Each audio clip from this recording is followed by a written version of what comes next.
সাকিব আল হাসান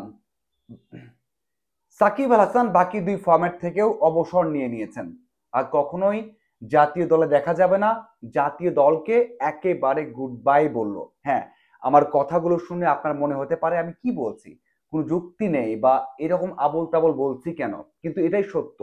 কারণ সাকিব আল হাসান যে কাজটা করেছেন এরপরে আর কখনোই জাতীয় দলে ফিরতে পারবেন না। এটা সাকিব নিজেই জানতেন, নিজেই জানেন, তারপরেও এই সিদ্ধান্ত নিয়েছেন।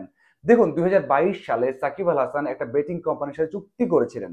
সেই চুক্তি করার পর বিসিবি থেকে অনেক কথা বলা হয়েছে, সাকিবের সাথে মিটিং করা হয়েছে এবং শেষ পর্যন্ত বাংলাদেশ আইন, মানে আমাদের দেশের যে আইনটা আছে যেটা বলে যে আপনি কখনোই বাংলাদেশ থেকে বা বাংলাদেশের হয়ে আপনি বেটিং কোম্পানির সাথে চুক্তি করতে পারবেন না।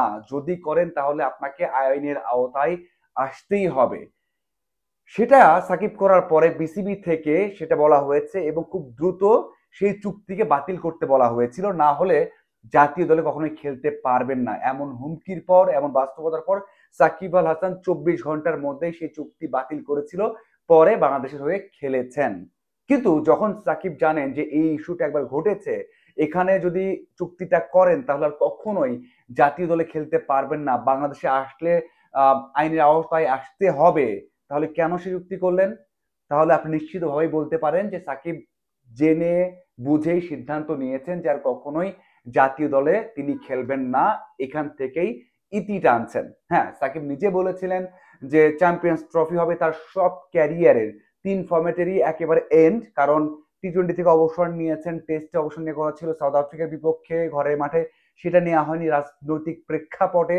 এরপর ওয়ান ডে অবসর নেওয়ার কথা ছিল চ্যাম্পিয়ন্স ট্রফিতে। তার মানে চ্যাম্পিয়ন্স ট্রফির মধ্য দিয়ে তার ক্যারিয়ারের মানে 3 ফরম্যাটেরই খেলা শেষ হয়ে যাওয়ার কথা ছিল। যেহেতু হয়নি, বোলিং অ্যাকশন পরীক্ষা অথবা রাজনৈতিক পট পরিবর্তন সবকিছু মিলিয়ে হয়নি, তারপরেও সাকিব নিজেই ধরে নিয়েছেন যে আর কখনোই ন্যাশনাল টিমে খেলবেন না। এটা আপনি মানুন আর না মানুন, এটা এখন বাস্তবতা যে সাকিব সেটা কনফার্ম হয়েই সেই সিদ্ধান্তটা নিয়েছেন। কারণ আপনি যদি এখন চিন্তা করেন যে সাকিব এখনো খেলবেন দেশের হয়ে, কিভাবে? এই চুক্তিটা করেছেন বা যুক্ত হয়েছেন, যদি যুক্ত হয়ে থাকেনি লং টাইম, তাহলে কিভাবে আসবেন? কোনোভাবেই সম্ভব না। বাংলাদেশের আইন, বাংলাদেশের নিয়ম নীতি কখনোই সেটা সাপোর্ট করে না, করবেও না। সেদিক থেকে আমি যেটা বললাম সেটা অবশ্যই মেনে নিন।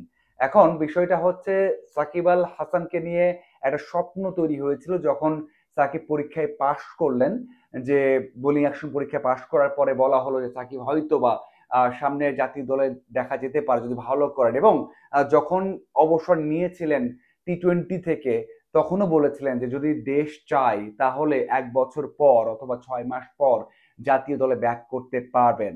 তাহলে তাহলে অবশ্যই সেসব ভুলে গিয়ে সাকিব আল হাসান 37 বছর বয়সেই সিদ্ধান্ত নিয়ে ফেলেছেন যে আর কখনোই জাতীয় দলের হয়ে ফিরবেন না। এখন বিষয় আসে যে সাকিব আল হাসানকে যে সমালোচনা করা হচ্ছে এটা যৌক্তিক কিনা। দেখুন, অবশ্যই সাকিব আল হাসান বাংলাদেশে আসবেন না, রাজনৈতিক পট পরিবর্তন হয়েছে, আসতে পারবেন না, সাথে বাংলাদেশের কখনো খেলতে পারবেন কি পারবেন না সেটাও যুক্তি আছে। কিন্তু সাকিব তো একবার এই সমস্যার মধ্যে দিয়ে গেছেন, সব জানেন, এবং এর মধ্য দিয়ে যে বাংলাদেশের আইনকে অমান্য করা হয় বা বাংলাদেশের আইনের মানা হলো না, সেটা তাকে খুব ভালোভাবেই জানেন।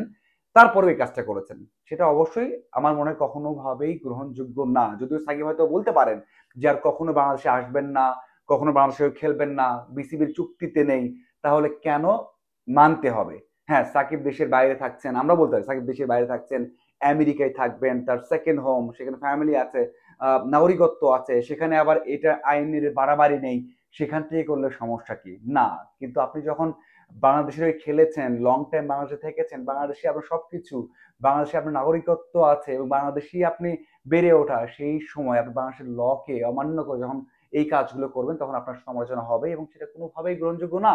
এবং বাংলাদেশে আসলে আপনাকে যে এই বিষয়ে জবাবদিহিতা করতে হবে সেটাও মেনে নিতে হবে। তো সেই দিক থেকে আমি মনে করি যে সাকিব আল হাসান যে কাজ করেছেন এটা কোনোভাবেই গ্রহণযোগ্য না। এটা অবশ্যই অবশ্যই আহ সাকিব ঠিক কাজ করেনি। আপনার কি মনে হয় এটা অবশ্যই কমেন্ট করে জানাবেন।